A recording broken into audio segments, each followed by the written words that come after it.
wind up in the pitch. That ball's hit well. Back deep to center field. There it is, and there it goes.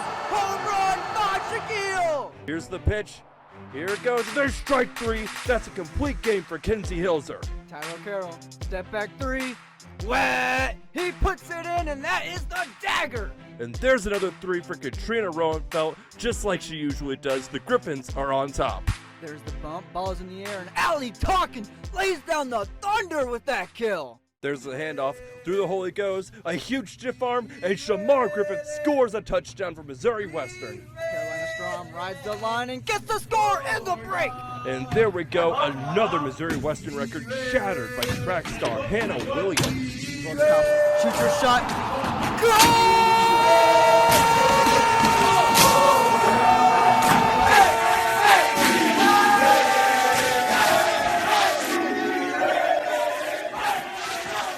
Brett Howery and Derek Zimmerman-Guyer proudly present to you the Western Windup.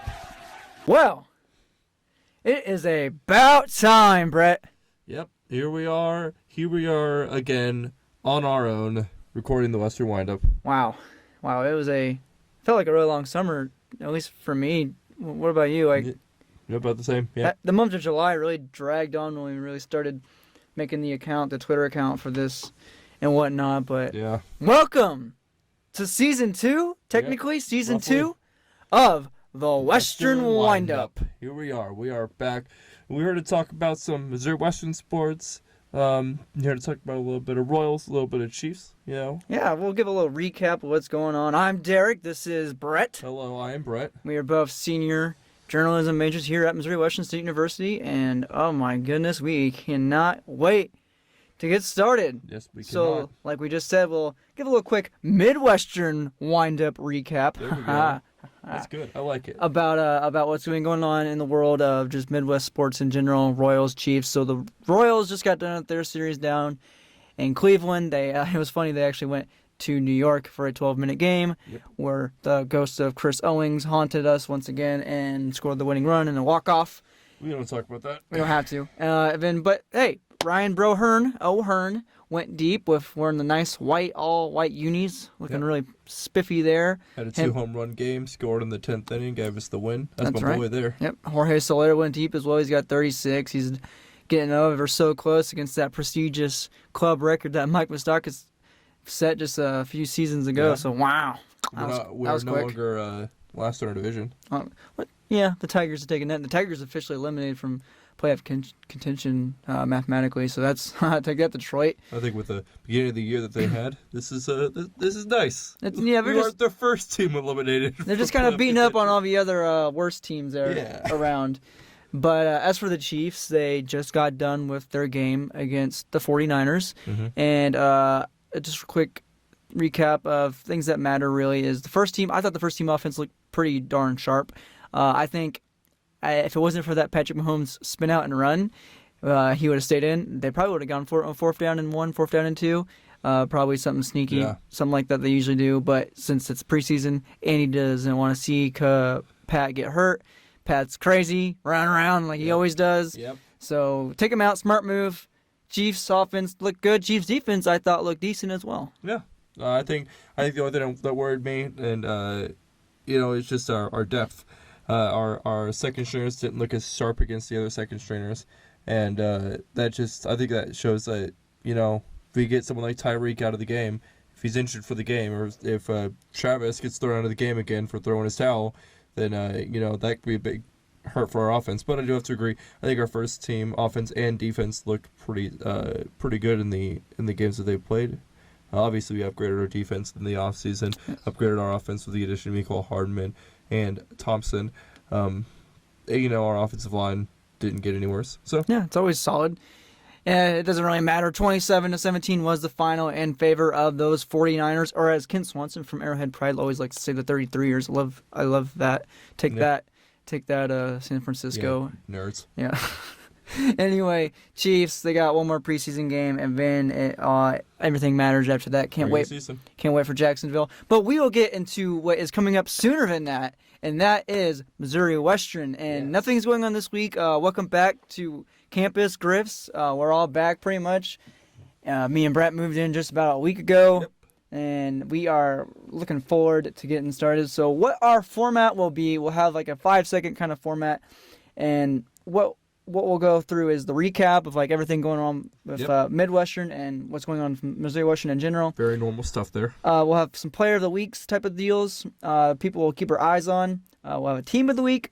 And we'll have something like interesting stat/storyline or just story in general of the week. And then we'll have some predictions, some takes to end and close out the show. Yeah. And if you also would like to reach out on Twitter to us at Western Windup and give us some questions that you want us to field at the end of the show as well, just hit us up at Western Windup. And me and Brett's personal accounts are linked in the bio on there as well. So if you got some stuff for us, let us have it. We love the interaction. Thank you so much for making this summer so fun to just interact with all you guys on Twitter. It made it that much better to have that kind of feedback, right? Yeah, and having all those people there, following us, it made us feel like people actually wanted this. This is the thing that we want to do, but obviously we're not going to do it unless there are people who are going to listen to it. And I think this summer proved that there are people who want to listen to this. There are people who want this just as bad as we do.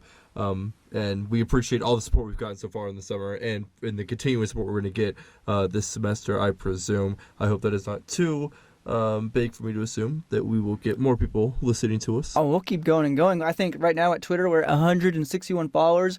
So that is... To start that in late July, that's huge. And it's not a competition or anything, but that other sports podcast from that other MIAA school just down the highway, just down 36. Losing their name. Yeah, I don't know. I can't. I don't want to banter about it. Yeah. But they don't have as many followers as us, and they started last semester too. So not just to toot our horns, but once again, this is Derek Zimmerman-Guyer and Brett Howery, senior journalism majors. Brett is a sports editor for the Griffin News. Yep. I am a reporter, sports reporter / clerk. Don't like saying the clerk part that much. For News Press Now, I also get to call high school football with Dave Rigger on 107.5 as the color commentator for high school football in the area in general, St. Joe. And me and Brett, we just have a lot of journalism experience between us in these last 4 years, in our fourth year now at Missouri Western. And this is not a school project. This is not an assigned project. Nope. This isn't anything we were told to do, even though we started it when we were both associated with the Griffin News as a Griffin News podcast last semester. This is our thing. This is our thing. It's not a branded thing. It's not a sponsored thing. This is not something that we are doing to satisfy any sort of academic need. This is something that we wanted to do because we love talking sports. Yes. And honestly, there's not a lot of stuff talking about Missouri Western sports. There's the Go Griffins account. Yeah. And there's Ryan Menley's videos. But other Brandon Zinner is starting up his week. I forget the name. I'm sorry. I work for Brandon. His weekly sports show.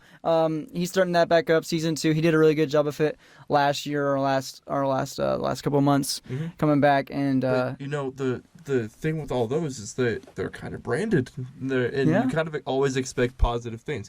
And there's the thing with us. We love Missouri Western sports, but we're not only going to talk about the positives. There are bad things in sports. There are goods and there are bads, and we're going to hit on both of them. We're going to hit all of it. And if you do really good, we're going to point you out. But if you have a down game, we're going to point you out. And I think that's one thing you're going to get from us. You're going to get that authenticity of listening to fans talk about sports. But we're going to be fair because you guys are the athletes. We are the analysts. We are the journalists. Yes. I have a little collegiate wrestling experience, so I know what it takes to be a college athlete. But I'm not going to act like I know what you're going through all the time. I know what it takes, for athletes to keep it up. But our lives are very different, so we're not going to criticize you terribly. Yes. And we hope you guys don't criticize our talking or whatever. Yeah, don't add us a... Hey, I've interviewed enough college athletes to know not everyone is meant for talking. And that's not a shot at everybody, but...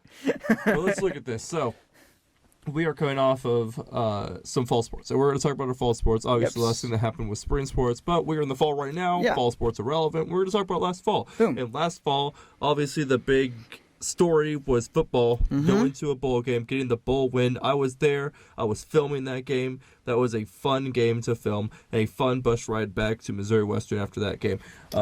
And I think it obviously went 4-7 in 2017, going 4-7, going 7-5, going to a bowl game. This is now Willie's third year. Right. To see what we'll expect, we'll get there. It's very cool to see the progression because Coach Partridge was here for so long. Yeah. And to have such a sudden shift from a different coach out of nowhere, like that turnover, it was interesting to see. And Missouri Western looks very, very different. We've had some players leave, we've had coaches leave, and now this Griffin team in 2019, I'm very intrigued to see what it's going to look like because I think Missouri Western's identity, especially on offense, has been running the ball, and I think it will very much still be because they got great stars, so like Shamar Griffith, who will carry the load. But he, there was some unfortunate, or not unfortunate, just for the team in general.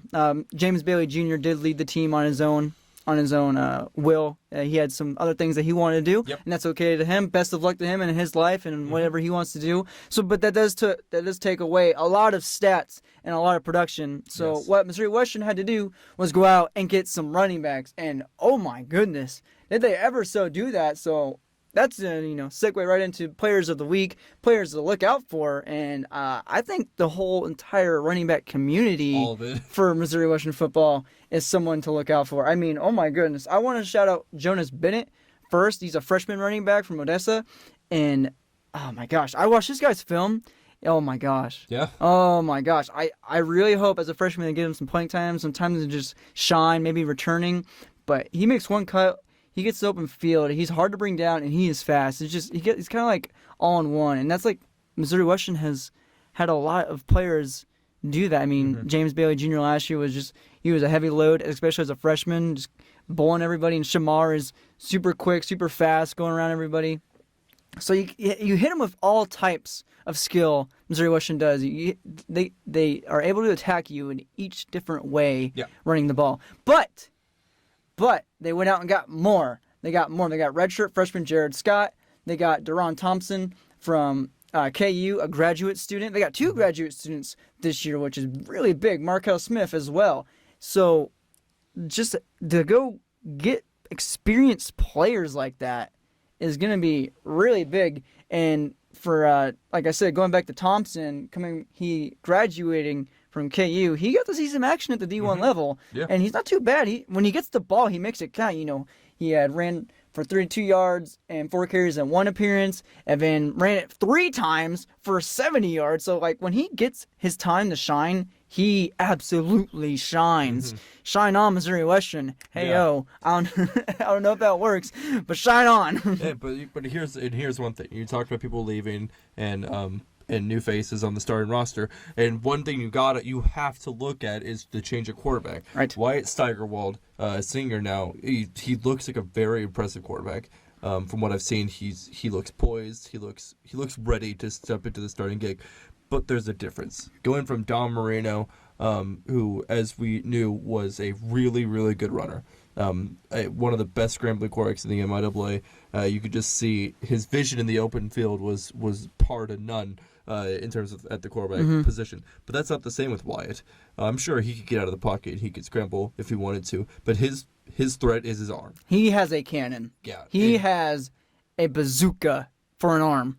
And I think going from a scrambling quarterback like Don Marino to such a pocket passer, it will be a difference for Missouri Western. But here's one thing they got going for them. They trained a lot this summer.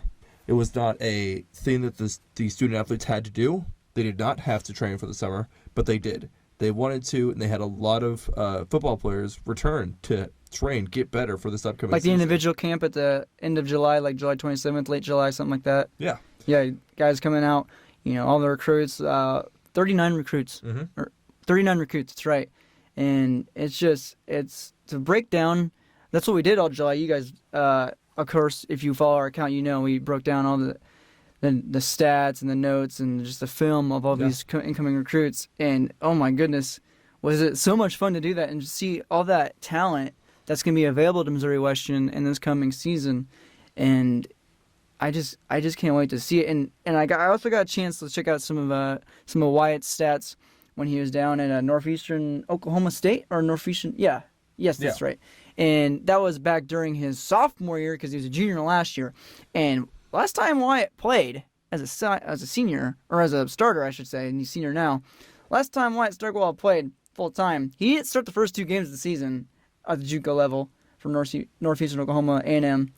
32 touchdowns, Okay. 10 interceptions. That's That's a pocket passer. That's pretty good. And obviously, last year we had Dom, but this year I think we're going to lean on him. I think the Griffins have one of the best offensive lines, if not the best offensive line. It's been consistent ever since we've been here. Yeah.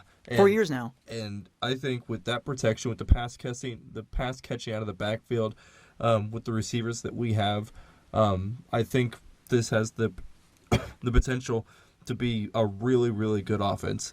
And again, you would think it would be a little worse because we lost a couple players, but with that extra training that they were able to put in, I think that just helps build that chemistry, and I think they're really trying to get prepared for Week 1 at Northwest.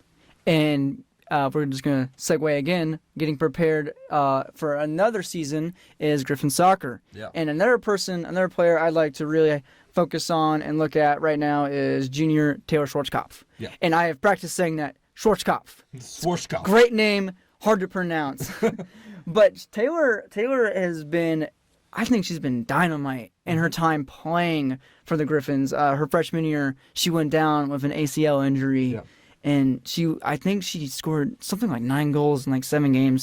7 goals, 9 games, something like that. Yeah, and she was really awesome. good. She was awesome. And now coming into her junior year, last year, she was healthy-ish. Yeah. Everything kind of muddles together, injuries coming back. But she was tied for third on the team with 3 goals last year after, getting hurt.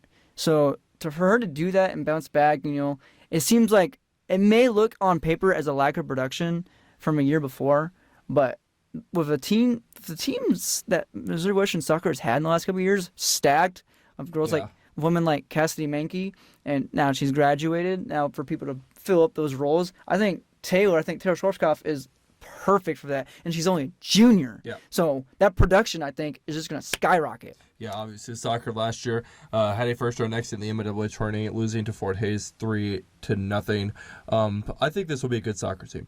I don't think it'll be as good as last year. Obviously, you talked about Cassie Mankey leaving. They have some other people leaving, and I think that will make an impact on the team. But I've covered soccer 2 years now, and if there's one coach who I know can fight through this kind of adversity and bring the best out of the girls that he has on that team, it's Coach Chad Edwards. There is not a lot of coaches on the Missouri Western payroll that I look at and I have more confidence in than Chad Edwards. I think that coach could win a game with quite literally a bunch of dogs out on the field. Oh my gosh. Chad Edwards could coach a bunch of dogs to a victory. There's your next Air Buddies sequel, everybody. Yeah, Chad Edwards and Air Buddies So against the MIAA. I think it'll be a good. I think it'll be a good year. I don't think they'll be as good as they were last year because that's just so much talent that they had on their roster last year. But I do think that this will still be a good year for the soccer team, Missouri Western. And just teams in general, a team that we need to recap a little bit more and focus on since it's fall now is coming up. Everyone's about to start their seasons is volleyball. And volleyball had a similar exit from their season last fall. They lost to UNK Nebraska Kearney 3-0 in the first round of the MIAA tournament. Yeah. Finished the season 15-17. It was just a total backstep from their 25-11 season in 2017 where they won it all in the MIAA. So I think, Brett, you said you thought that volleyball was going to stay rather the same. Yeah. I think a lot of people look at the 25-11 and think that this was a fluke year, and I think that that's a safe assumption because this is a really good volleyball team. But I don't think that they're going to get back to that 25-11 mark. I don't think they're going to be bad. Don't think that. But I don't think a 16-16. I think that if they're going to get better, it's going to be by 1 or 2 wins. If they're going to get worse, it's going to be by 1 or 2 wins. And I think a lot of people are expecting a big jump forward or a big jump backward this year. I don't think so. I think they will be within 2 wins or losses from the record that they had last year. And I think that soon they could go back to that 25-11, that dominant way. But I think right now they're going to be muddled and they're around 15-17, 16-16. Well, Coach Carbon was talking about it the other day with Ryan Minley. She was talking about how there's not going to be too many, returning players starting. There's like the players that she has on her roster right now. Only a couple spots are really determined. Yeah. Maybe the other ones are have to fight. So like, there's gonna be a lot of young, raw talent there. Some inexperience maybe. So like, I can see it that way. We'll just have to wait and see. It's one of those really unpredictable things. Like these girls could come out, these ladies could come out and just absolutely shock some people based on just how young they are.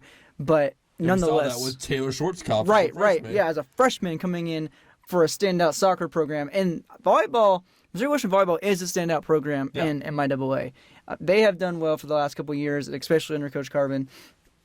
It's just inexperience. It can always lead to just unsuccess. Yeah. I got to say, the team I'm personally looking forward to is football. And that's just me. Obviously, I've worked with the football team for the past 2 years, shooting film for them, game film, practice film. So this will be the first time ever since my freshman year, that I've truly been able to watch a football game from the seats, from the stands, as a fan. I'll be able to hold up the Cronkite signs. I think it's a good year for that. I think Dom Marino and that offense was really explosive and really fun to watch. But I think this will be just as explosive, but in a different way. And just as fun to watch, but in a different way. Kind of like Patrick Mahomes on the Chiefs. He has that arm to where you really don't know when a game's going to be broken open. Right. And I think Wyatt has that kind of talent in his arm to where, like, you have to watch because at any point he could do a 80-yard bomb and take the lead. Well, yeah, Wyatt does have that ability, and the most playing time we got to see of him last fall was against Northeastern State. And Northeastern State, everyone dogs on them. Dogs on the Riverhawks are just being a bad team, really, in MIAA. Yeah. But they weren't the worst. That's a compliment. They weren't the worst. Absolute worst. They weren't the worst in the conference in MIAA last year in pass defense. In fact, they were 7th, which is like, eh. Yeah. It's eh. Yeah. It's what we want the Chiefs defense to be now. We just want them to be so they can support Patrick. Yeah. But they were last year, Northeastern, in their pass defense. So Wyatt, in relief of Dom, because the game was out of hand, because Dom and everyone just dominated. Oh my gosh, get out! Dom dominated. Dom and the Griffins dominated last year, and Wyatt came in and got some good playing time, and he went 4 for 6, right? 4 for 6, passing for 128 yards and 3 touchdowns with a 74-yard bomb. Yeah. And here's the thing about that. A lot of people look at that and they see those statistics and they think, okay, so like he's obviously got some easy passes. No, he did not. Again, as the filmer for that team, I was able to watch that game. I was able to look at the film for that game quite literally because I made the film for that game. But those were not easy passes that he made. He made some really tight window passes. He made good, accurate decisions, and again, they do not have a bad pass defense. Oh. He made really good decisions, really smart decisions, and slung the ball when he needed to. Those 6 passes that he threw, even the 2 incompletions, were probably the most impressed I've ever been with a backup watching them play football. Exactly. Because he was so accurate, so good with his decision making. It was one of those 6 passes that you look at that and you think this guy could be starting. Just easily, he could be the starter here. Well, Northeastern, they were 7th out of 12 teams in passing defense, and they were actually better than Missouri Western. Missouri Western was 10th in passing defense. The Griffins gave up 231 passing yards per game, while Northeastern State only gave up 206.5. Now, take that with a grain of salt, but I think Wyatt really showed the potential in that game. And, it's actually very interesting in general, the quarterback position for the Griffins this season, because they have a lot of guys in there that aren't redshirted right now that could potentially start. I think redshirt freshman Anthony Vespo is a really athletic player. And he's been getting a lot of praise from the coaches over in that department, too. No, I think they should really somehow incorporate a way to get him on the field in some points of the game. And I'm kind of like going back against myself because I remember a couple years ago whenever Coach Williamson would kind of send both Dom out for a drive, Evan Corey Bertini or Skylar Windmuller say so. And I know because all those guys had talent. Dom and Corey could run, and Skylar was a good pocket passer who could use his legs from a time or two. Yeah. Now with Wyatt, I haven't seen him run too much, but I know Vespo is athletic enough, it looks like, to get the job done if need be with his legs. Yeah, and he's obviously shown through the air that he can also attack you that way. I think Anthony's a really, really good quarterback. If Wyatt wasn't as impressive last year in the couple times he was able to play, I think Anthony might be the starter. But again, you look at what Wyatt's done, and there's no way you can start anyone over him. Of course, he's a senior too, And he's a senior. But he has the Vespo experience. being a freshman, I think Anthony Vespo is just an intriguing and exciting person to watch through the next couple of years if he does get the start, which I personally assume that he will. No, he has definitely a lot of room to just develop and whatnot. Redshirt freshman, so he'll get his due. He'll get his time.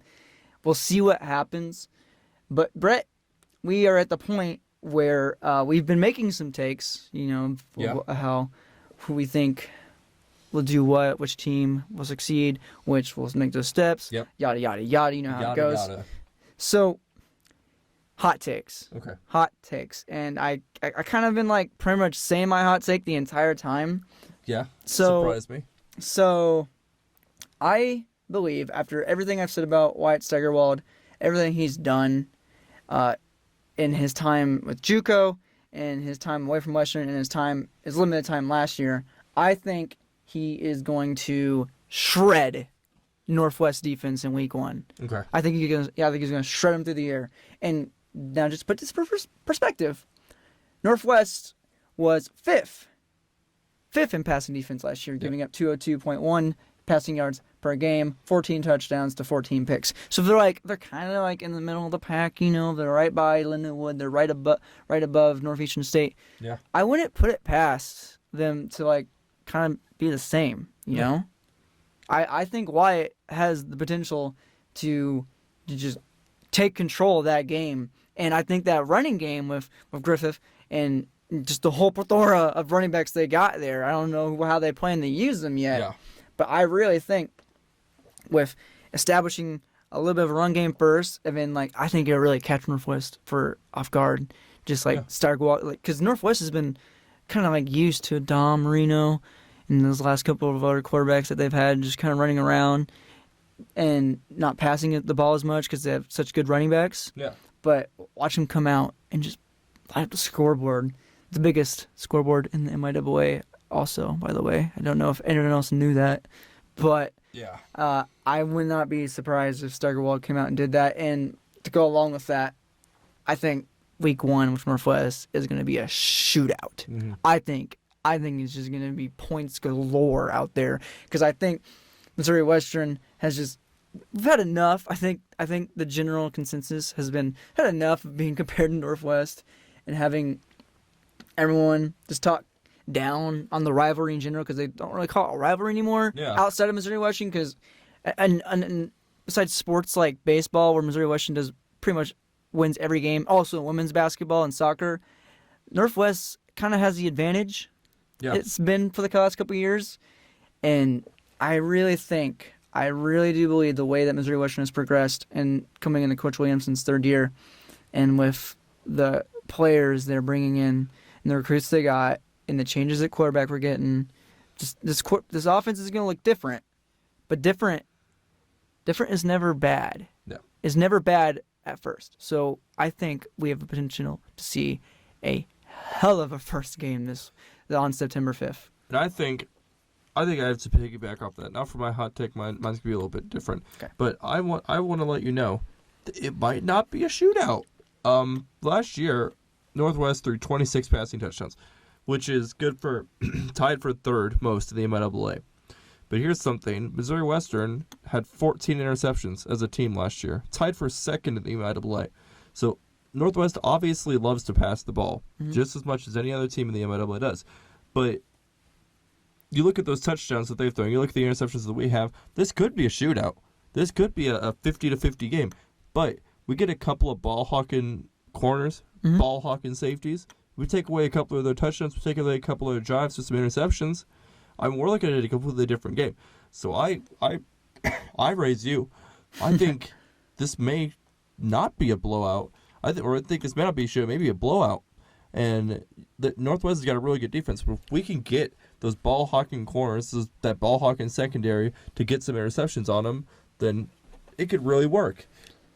I really think with setting the tone from Missouri Western on defense would be stopping the ground game. And Missouri Western's defense last year in the ground game, they only gave up 130.8 yards per game, which, you look at that, you're like, that seems like a lot. You go to the bottom of the list, you see Northeastern State, they give up 300 yards per game. But Northeastern State was absolutely just abysmal. Oh, yes. Look at this. We are looking at a stat right now, a little stat sheet. Missouri Southern last year had 3 passing touchdowns. 3. But I understand. And you look at the rushing defense, and the only team that had better rushing defense was Northwest. And that's going to be the biggest thing. That's because we didn't really get to see that running game get off in week 1 last season. And now we will say that it was just Shamar Griffith and Derek Gray at the time. Mm-hmm. And then Derek Gray's injury came later on in the season. And then enter James Bailey Jr., who had an amazing freshman year. But now things are different. Yes. Now things are different. So you're going to have to beat the defense first, the running defense against Northwest, to open up that air attack. Yeah. But I think the potential is there. And I'm a big numbers guy, you know me. Yeah, and we both are. Big numbers for Missouri Western in the air. It just matches up well against Northwest, I think. I'm going to move a little bit off. And I'm going to let you know my hot take for this year. And you talked about her a little bit earlier. The person you've got your eye on, Taylor Schwarzkopf. T-Sizzle. Obviously a very, very good soccer player. Schwarzkopf, that sounds perfectly fine. So Sizzle doesn't. I don't think Sizzle. Well, it starts with an S. Would look as good on the back of a jersey. Schwarzkopf looks pretty cool. On Players Week, if they have one, they can. Players Week. I'd love to see Missouri Western Players Week. Anyway, that is not what we're here to talk about. Taylor Schwarzkopf. This year, she will lead the MIAA in goals. Woo! All right. That is my hot take. I think she is such a phenomenal athlete, and I think you saw last year with what they did with Cassidy Mankey. You saw when they have a playmaker on the field, they get that playmaker the ball. And I think they're going to do that. I think they're going to get Taylor the ball. They're going to give her a chance to shine, and I think she's going to do it. She is going to lead the MIAA in goals scored. You heard it here first, and I think, and I don't think there will be someone close. I think the number 2 goal scorer in the MIAA will be 2 or 3 goals behind her. Okay. Not even double digits, right? Double digits easily. If you wanted to go on more about how you think T-Sizzle is just going to set the MIAA ablaze, which I think is very much a possibility with that coaching staff. Yeah. Coach Edwards has done a great job ever since this game. We're like, hats off to Coach Edwards. Hats off to Coach Edwards. Like, my goodness. That's your take? Yep. That's my okay. So White, Steigerwald, and T-Sizzle. Please stop. Taking over the MIAA 1 week at a time. We're gonna wrap up here. Okay. We're gonna wrap up here, but I want to make this a thing every week at the end of the episode. Which I think we're at 30 minutes right now, so we're gonna be all over the place. This is our first one, and TV kind of turned off, so we can't say time. Yeah. I just want to give shout outs to some guys that really supported the account, the podcast over this summer. Yeah. First one, I think the biggest one, he's gonna Grayson Tackett, yeah. Freshman quarterback coming over from Arkansas. Like that, dude. Thank you so much, bro. Like all the shares you given us, you give us. Like you said, we give you guys love and reciprocate. Yeah. And we support y'all as a team. We support y'all as fellow students, fellow Griffins. We love to see you guys succeed. And just for you guys to share our stuff and get the fan base we have at this point. Yeah. It comes from that. It stems from that. Another one is, like I was talking about earlier, is Jonas Bennett. He had a big help in that as well. Just props to him. Just if you were a football player at the start when this account started and you in any way shared or promoted our stuff, thank you. Yep. Thank you. We obviously we're having the time of our life. We're loving what we're doing right now, and we want to show this side of the student athletes so that they're not athletes out on the field playing football all the time. These are some real life people who are honestly might be living their dream playing football at a level like this. A collegiate level. And they're great student athletes. Obviously, Missouri Western has been some of the highest academic, had the highest academics in the MIAA. So I think we're going to give these students the exposure of not only being athletes but also being students. We're going to tell their stories, and we appreciate all of the support we've gotten. Again, Grayson Tech, and I would say it to myself, thank you. He's been a big fan of this ever since we started the account. Pretty much like day one. Yeah, and he's been sharing our stuff, and not just retweeting, but retweeting with a comment. Like, those are different from retweets. We really like those. And we get it. You want to promote your teammates, and that's what makes a good teammate. Is when you hype up your other teammates. And Grayson was redshirted this year. We'd love to see him get some playing time if it gets it pulled. But even keeping it when you know you're going to be on the red shirt, that is amazing. Yeah, that is amazing. That's a great teammate. And you could tell. And we tried hard to look at the film and see what we could and talk about what we could, and the amount of love we got from the team, and the gratitude we could see out of the players. Like, we could tell they really liked it, and we could tell that you guys were really happy with it. So again, we just want to thank you. When I get messages from guys like Tack, Bennett, Caleb Peters asking if, like, when they see me down at practice taking photos for the news press, or Shamar asked for some photos. When I get messages like that, it honestly makes my day, because I know that people are noticing. People are noticing our work. People notice that we care about them. Yeah. And we want to promote them. And they appreciate it. And it's just, I have it tattooed on my right pec. One love, man. One love. But that'll be it for us here at the Western Windup. Western Windup. We've been talking for a little while. We appreciate you for listening to us. Here we are, man. We will. We're trying to get settled in with school, as I'm sure a lot of you are too. First day. So Holy moly.